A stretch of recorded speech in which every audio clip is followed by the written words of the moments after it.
Hello and welcome to the Met Office 10-day trend.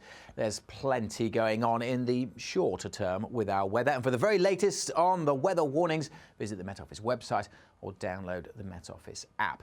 What's going on beyond the next couple of days? Well, the cold weather isn't going anywhere initially. It does look as if into the weekends, the early part of next week, it will still be on the cold side with a continued risk of some snow and ice.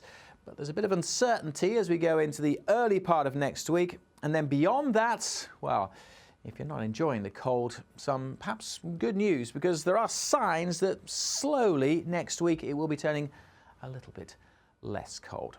But as I say, in the shorter term, we are covered in blue on the charts. The cold air sitting across the UK, the swirl out in the Atlantic is an area of low pressure, and this weather front is approaching. That will bring the moisture from the Atlantic, hitting the cold air, bringing the potential across parts of England and Wales, in particular on Thursday, for some snowfall. As I said, the very latest weather warnings are on the Met Office website. That weather front spirals around and sinks away. Still on Friday, we could be seeing some wet weather across the far south, before it clears away and leaves us back, well, with northerly winds, and so the cold air is still sitting across us into the weekend. A little bump in the isobars does suggest that we could see some fine weather, though, for most on Saturday. A lack of weather fronts means we shouldn't see too much in the way of significant snowfall on Saturday, and for many it looks dry and bright. But it will be cold. Frosty mornings, a hard frost for many too this weekend.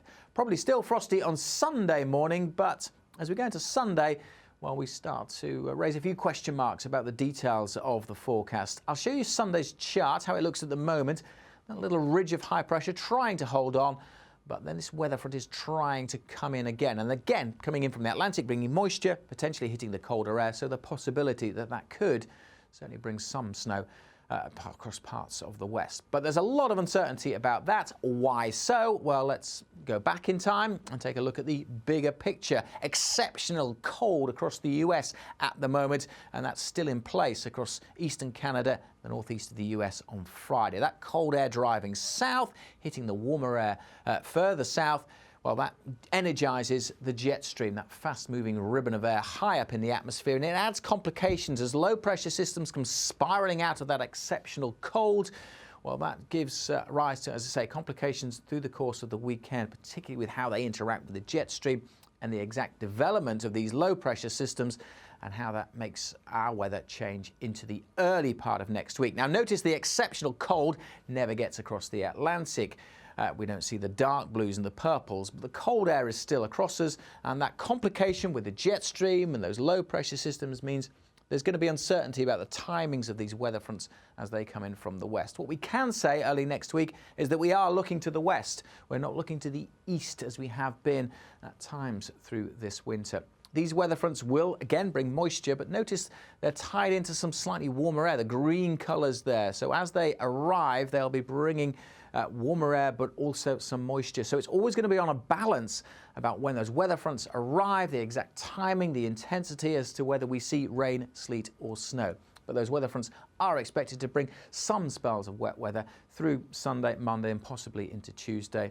And with the cold air never too far away, they could, in places, bring some snow. So that's something to watch.